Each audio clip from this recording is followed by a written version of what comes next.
നമസ്കാരം. National broadcasting news ഇന്ത്യയിലേക്ക് സ്വാഗതം. നെഹ്റു ട്രോഫി രണ്ടാം സ്ഥാനക്കാരെ പ്രഖ്യാപിച്ചില്ല. പ്രതിഷേധവുമായി ബോട്ട് ക്ലബ്ബുകൾ. 69ാമത് നെഹ്റു ട്രോഫി വള്ളംകളിയിൽ രണ്ടാം സ്ഥാനക്കാരെ പ്രഖ്യാപിക്കാത്തതിൽ പ്രതിഷേധിച്ച് ബോട്ട് ക്ലബ്ബുകൾ രംഗത്ത്. മത്സരഫലം പ്രഖ്യാപിക്കുന്നതിൽ കാലതാമസം നേരിടുന്നുവെന്ന് ചൂണ്ടിക്കാട്ടിയാണ് ക്ലബ്ബുകളുടെ പ്രതിഷേധം.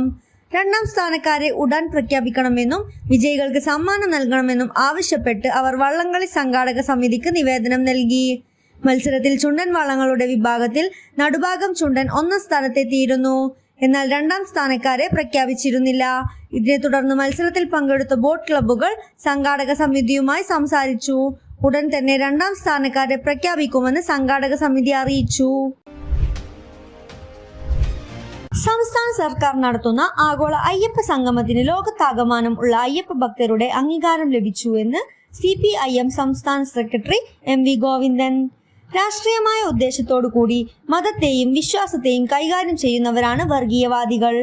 അയ്യപ്പ സംഗമത്തിൽ വ്യത്യസ്തമായ നിലപാട് സ്വീകരിക്കുന്നവർ വർഗീയവാദികളാണ്. വർഗീയവാദികൾക്കൊപ്പമല്ല, വിശ്വാസികൾക്കൊപ്പമാണ് CPIM, MV ഗോവിന്ദൻ പറഞ്ഞു.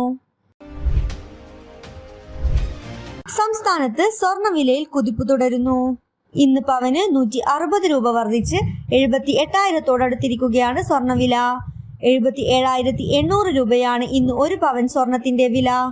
ഗ്രാമിനും ആനുപാതികമായി വില കൂടി. 20 രൂപ വർദ്ധിച്ച് 1 ഗ്രാം സ്വർണത്തിന്റെ വില 9,725 രൂപയായി.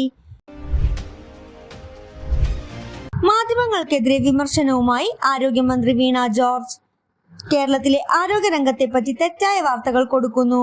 തിരുവനന്തപുരം മെഡിക്കൽ കോളേജിലെ 15 പദ്ധതികളുടെ ഉദ്ഘാടന ചടങ്ങിലാണ് മന്ത്രിയുടെ വിമർശനം. ആരോഗ്യ മേഖല രോഗശയ്യയിൽ ആണെന്ന് വരുത്തി തീർക്കാൻ ശ്രമം നടക്കുന്നു. ചില മാധ്യമങ്ങളാണ് ഇതിന് പിന്നിൽ. മാധ്യമങ്ങളുടെ അത്തരം അജണ്ടകൾ വില പോവുകയില്ലെന്നും മന്ത്രി വ്യക്തമാക്കി. കൂടുതൽ അപ്ഡേറ്റ്സിനായി കാത്തിരിക്കുക. National broadcasting news India. നന്ദി.